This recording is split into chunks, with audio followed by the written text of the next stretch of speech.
I'm Venis Damalo, and I'm gonna do my whole video like this. Ah. Nah, I'm just kidding. The Happytime Murders, directed by Brian Henson, starring Bill Beretta and Melissa McCarthy. Now this movie looks stupid. From the trailer, it just looked dumb as hell, but I wanted to see it because I like Who Framed Roger Rabbit, and I had a feeling this might be a little bit like Sausage Party. So this took elements of Roger Rabbit and Sausage Party and combined them to make something not quite as good as either. So that's not to say that I hated it. It was just not funny and not particularly innovative. Like everything that happened in that movie I've seen before in one way or another. And honestly, I was most disappointed by the puppet sex scene because, I mean, I've seen way worse.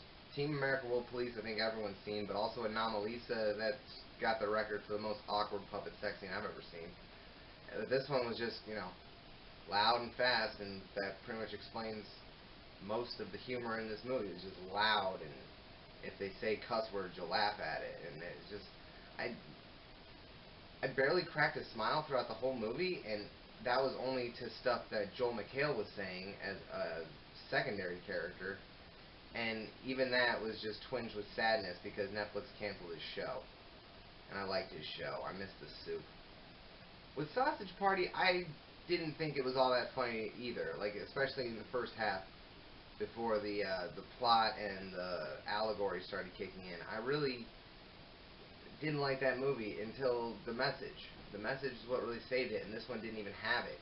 It didn't even try like Bright to do the puppets as a surrogate for race relations, even though I think it did a better job than Bright at handling that because it's not like all the puppets acted like black people or Mexican people or just those two groups, like there were white puppets and they're being treated just as bad.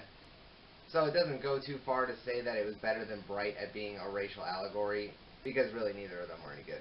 But this was a comedy, so first and foremost it had to be funny, and that was where the problems all were, is that the humor was repetitive. Like, okay, Melissa McCarthy is masculine, that's funny once, and then they do it 7 or 8 times because that's the only joke anyone could think to make. And like, puppets have stuffing in them, so let's keep calling them socks. And just, I don't know, I didn't really like this movie. I don't even think the audience I was with really liked it because they barely were laughing at it. It was like a low murmur of chuckles just every 20 minutes. It was very slow, like people. It honestly reminded me a lot of Ghostbusters, and specifically parts of Ghostbusters that I had repressed and had not had a reason to remember until now, where just Melissa McCarthy, they put a camera in front of her, she starts going, and then nobody bothers to edit out the bad ones. Which, this movie wasn't very long to begin with, so it's like they were probably just trying to pad it for anything, but man, this was sloppy and just joyless. I was just in a foul mood the whole time. And mostly because the trailers before the movies are starting to get really boring, as they do at this time of year, so like nothing's getting me excited. So, I don't know. I really regret going to this movie. I probably could have just rented it in a few months and then played video games while I was watching it, just listening to it.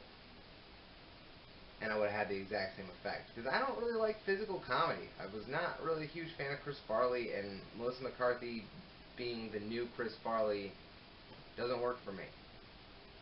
Physical comedy you have to look at, and I have a short attention span, so it's easier for me to listen to things than to see things. Especially right now when I don't have my glasses on. Alright, fuck this movie. I'm done. I'm not going to talk about this forever. I don't have the energy for it.